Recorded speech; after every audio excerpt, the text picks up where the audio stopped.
Merhaba craft tutkunları, hoş geldiniz. Bu hafta sizlerle keçeden ayıcık şeklinde kulaklık düzenleyici yapacağız. Bunun için ayı şeklinde olacağından dolayı kafasını yuvarlak bir kutu buldum, onunla çizeceğim. Ve farklı renklerde keçelerim olacak. Hazırsanız başlayalım.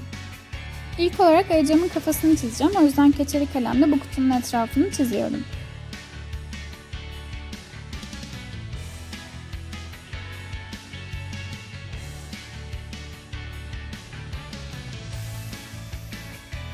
Her parçadan ikişer tane olmalı çünkü biz bunların içerisini diktikten sonra elyafla dolduracağız.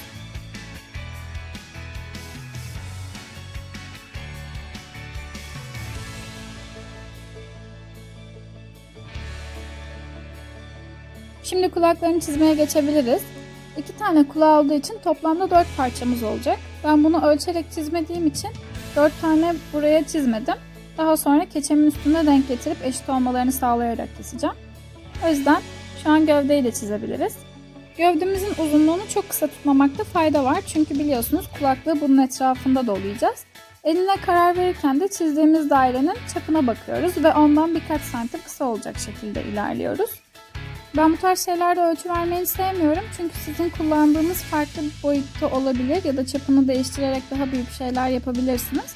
O yüzden yaptığınızdan birkaç santim kısa olması ve buna göre kesmeniz sizin için yeterli olacaktır.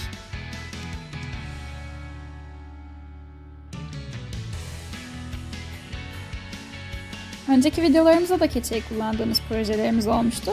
Özellikle dikişe yeni başlayanlar için bu tarz projeler çok daha rahat oluyor. Bunu kesinlikle tavsiye ederiz. Bu arada o videoyu merak edenler için de kardan adam şeklindeki sepet videomuz hemen kartlarda olacak.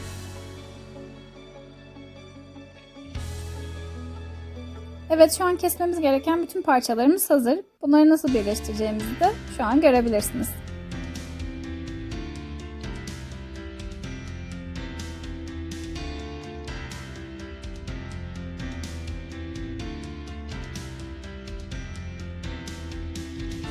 Geriye yüzünü tamamlamak için kesmem gereken parçalar kalıyor. Ben bunun için daha açık renkli bir kahverengiden bir keçe kullandım.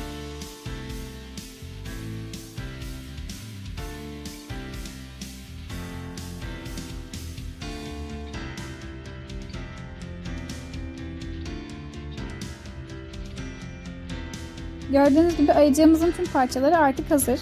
Yüzü de dahil olmak üzere. O yüzden bu parçaları nasıl birleştirdiğimize bakalım şimdi. Gövdemizi oluşturacak olan ve eşit şekilde kestiğimiz iki parçayı uçlarından denk getirerek iğne ve iplik yardımıyla dikeceğiz. İpimizi iğneye geçirdikten sonra ucuna 2 ya da 3 düğüm atmanızı öneririm. Keçe kalın olduğu için tek düğümle kurtarmıyor ve çıkıyor. Onu sabitlemek için birkaç tane atarsanız garanti olur.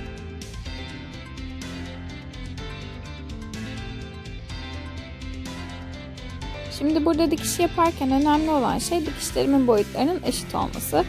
İlk önce arka tarafa doğru batırıyorum.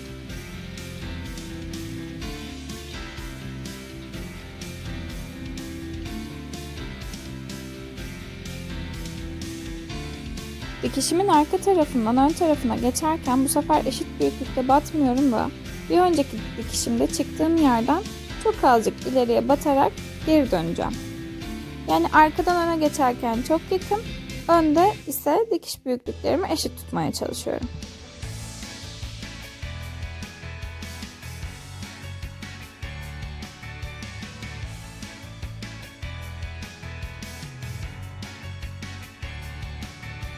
Bu şekilde gövdemin üç tarafını dikip içine elyafla dolduracağım.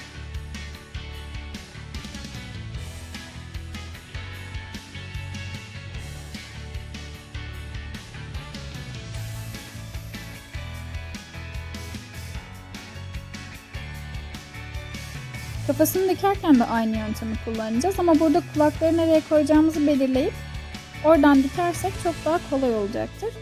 İlk dikişi kafasını oluşturacak parçaya atıyorum. Devamında kulaklarını da kapsayacak şekilde aynı teknikle dikmeye devam ediyorum.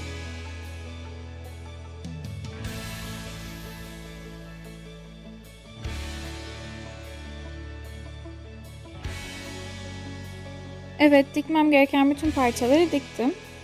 burnuyla gözleri kaldı. Onları da yapıştırmayı tercih ediyorum.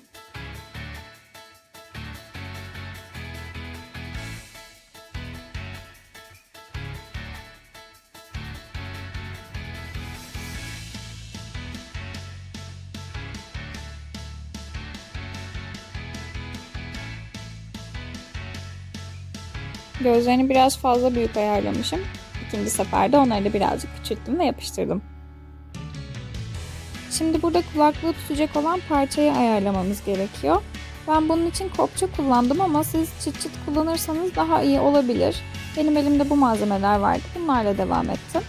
Açık renkli keçeden uygun büyüklükte parça kesiyorum. Çok kalın bir parça olmayacak. Boyu da gövdeden biraz kısa olursa yeterlidir.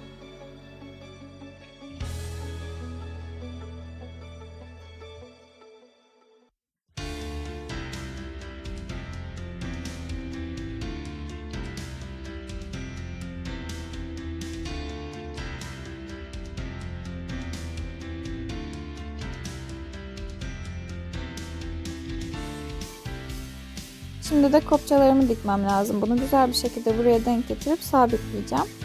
Üst parçasında nasıl olacağını daha sonrasında bakacağız.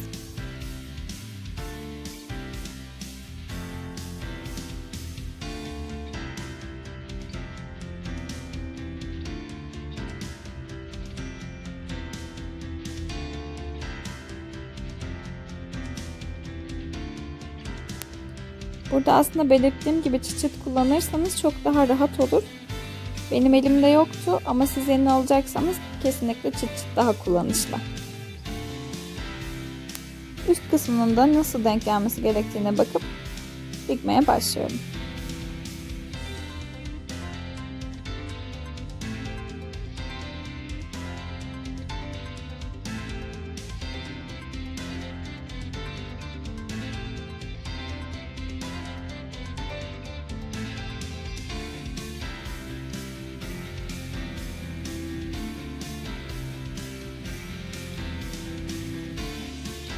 Keçeden yaptığımız bu ayıcık desenli kulaklık düzenleyicimiz hazır.